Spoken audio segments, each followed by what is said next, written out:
Le pays ne be mbolo do me boni aye sebeningala to de Mamadou Jara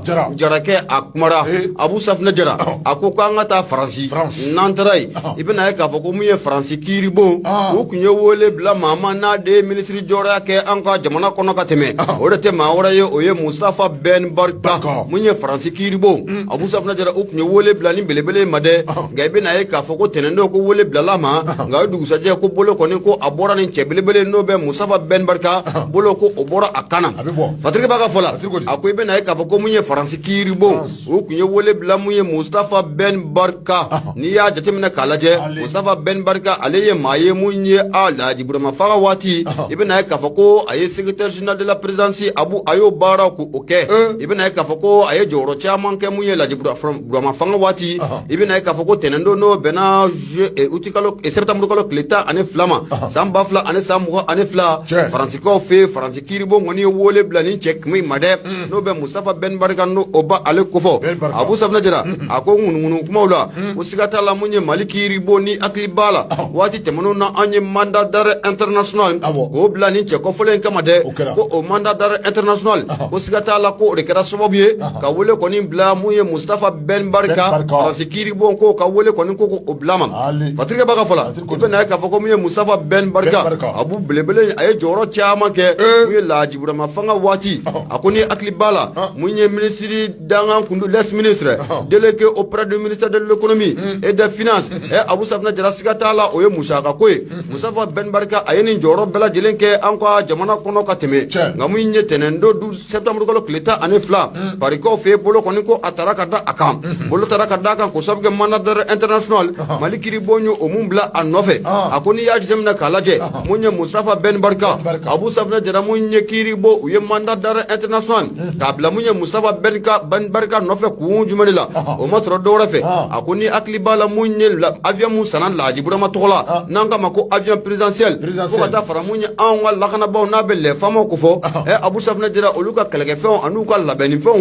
Abu Safna Jara ko nyami ko kara okola ko sobe wa munye sika kalem Mustafa Ben Barka la Abu Safna Jara ko anonyura okum konala ibena ka foko munye Mustafa Ben Barka doni mun kama ira abe mine munye France jamana la no ye tenen temene ibena ka foko abe joro bala joro munanga mako bangi munu nanga mako banque US African de Development damo sok mala nanga mako BOD ibena ka foko onyama danga ko oya aye mali ira ya abla kata muye jamana otola fatrike baga fola ako gamunye Mustafa Ben Barka ibena ka foko wole konim blala ma France kiri bon fe munye tenendo gamunye odu saja no bena septembre ko kleta ane sabama munye ni ministre ko fole nabe Mustafa Ben Barka naba ale ko fo munye malien marocain otewa malien marocain odu awa na jara bu ke malien na wala bla bu c'est mon malien Ben Barka ma ko le te malien kale marocain bon e a foke sa joli ko ke en fait ibe ka nga foroba barala kama ni kono ibe ka façon na folo ta awa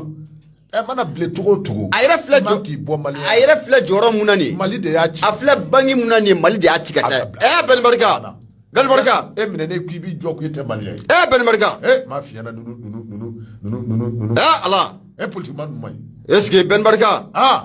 iti kamiri akatashi ite nada ayo ala kan kada ma abu ga kibi na ka fo ko mi France kiribo u ko ni bolo ka bo Ben Barka kana munye tarata do no bene septembre ko kleta ane sabama bolo ko ni bora akana kumuna Abu Safna Jara mama ke ala ya ko odon folo nga fatrike baga fola ako munye Ben Barka sigata la ni bolo ko ni no bora kana France jamana la ko na panguru ta ni ngati damu ye Corée du Sud abitai foi nuku ne mi dabali ba mene mino ni ka famille de bin tama nunge wo bi o jeli me famille ko folo famille bu bolo nunu watu la o ba je famille ko ko famille fana be nunu bolo fancha man fe ko nga ko nunu flani nga ko nunu flani sami bolo fancha man fe de enere mana Mustafa Ben Barka de laje ka ko kale ba ka do kale marocain ça le présidence qu'on a secrétaire général à la présidence ayo okay alors san joli kono ayo ke ibe ka fanga kono Mustafa Ben Barka Allahu Akbar est-ce na ko are ma fuko te malien ka ba bo anga sebe mana ya bolo no nationalité malien fere be ka ngati ka ko mele ka abina de folo awa n'a nana u ka ala n'a nana n'a welela bɔgɔ jɛnen kan n'a nana ka n'o jaabi ni kiiriw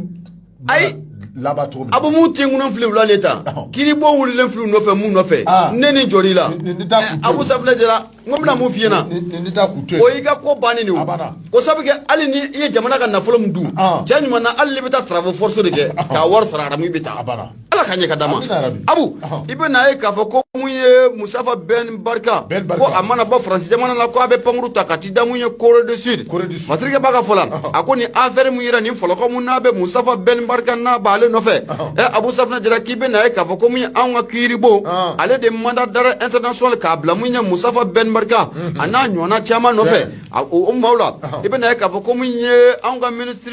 défense kɔrɔ bɛ yen ani mun ye premier ministre kɔrɔ bɛ yen ala ka hinɛ la n'o bɛ Sumaworo Bube Mayiga kɔfɔ ale fana tɔgɔ kun bɛ nin ko in na Abu Safinɛ Jara fo ka taa fara mun ye musokɔrɔba kan n'o bɛ madame Bɔrɛ Fili Sisoko n'o o bɛ ale kɔfɔ ale fana ye ministre de l'économie et des finances o kɛ Lajiburama fanga waati Abu Safinɛ Jara a ko maa fɔlɔ n'o bɛ SBM kɔfɔ n'o de bɛ Sumaworo Bube Mayiga siga t'a la mun ye masa Alahu Taala kɔni ka wele kɔni o sira ma ale ta in kɔni banna pewu o mana tɛmɛ ka bɔ yen maa mun n'ale bɛ boli nin waati in na o de y'an ka musokɔrɔba ye n'o de bɛ mun ye Fili Sisoko madame Bɔrɛ Fili Sisoko siga t'a la nin waati laban in na ale de bɛ musow ka kasobon na musow ka kasobon mun n'a bɛ bolikaw fɛ Fatirikɛ b'a ka fɔ la a ko mun ye avion présidentiel ka taa fara mun ye équipement militaire n'o o kɔfɔra a bɛ maramafɛn fo ka taa fara mun ye finidon kan mun ye o mun kun kan ka sanga di anw ka lakanabaaw ma ko ɲaami kɔni ko o sɛbɛkɔrɔ kɔlen don o ko in na Fatirikɛ b'a ka fɔ la a ko nin waati laban yɛrɛ la mun y'an ka musokɔrɔba ye n'a bɛ madame Bɔrɛ Fili Sisoko n'a b'ale kofɔ Abu Safinɛ Jara ko ale ka mandat o renouvelé la kura ye ko waati wɛrɛ sumana ka di a ma a donni kama i bɛ na ye k'a fɔ waati min na waati sumana ka di a ma musokɔrɔba in a ye kulekan bɔ kasogo mun kɔnɔ a ye wele bila jamana faama ma n'o bɛ colonel Asimi Goyita n'o bɛ ale kofɔ a ye bataki k'o ci mun ye jamana faama ma n'o bɛ colonel Asimi Goyita kofɔ madame Bɔrɛ Fili Sisoko a ko mun ye jamana faama ye Asimi Goyita ka fɛɛrɛ ni dabali bɛɛ lajɛlen kɛ ale bɛ se ka kiiri cogo mun na joona joona ale bɛ fɛ k'a ka danbe a ka hɔrɔnya Abu Safinɛ Jara k'o bɛ se ka segin ale ma cogo min na k'o dun tɛ kɛ abada ko fɔ ale ka kiiri an kɔni bɛ don min na comme bi n'a ma ɲɛ k'a fɔ ko Musafa Ben Barka ale kun minɛlen don Faransi kiiribon fɛ nka o tilala ka bolo k'o bɔ a kan na SBM masa ka wele sera ale ma Abu Safinɛ Jara maa kelen mun bɛ kaso la nin waati in na o de tɛ maa wɛrɛ ale de madame Bɔrɛ Fili Sisoko wa ale bɛ kasobon na boli kɔnɔna la nin affaire in na kunnafoni filɛ nin an y'a sama ka bɔ le pays kɔnɔna la Abu i bonya o b'a la tabarikala Bete madame Bɔrɛ Fili a ye kulekan bɔ dɛ a ye kulekan bɔ a kulela dɛ an bɛ dugawu de kɛ musokɔrɔba kulela dɛ ayiwa ala ka koɲɛw nɔgɔya ami an ka taa ayiwa Bete kɛra wa fɔ ne bɛ n bolo don i bolo gosi ka fɔ telala an ka taa Segu mun bɛ yen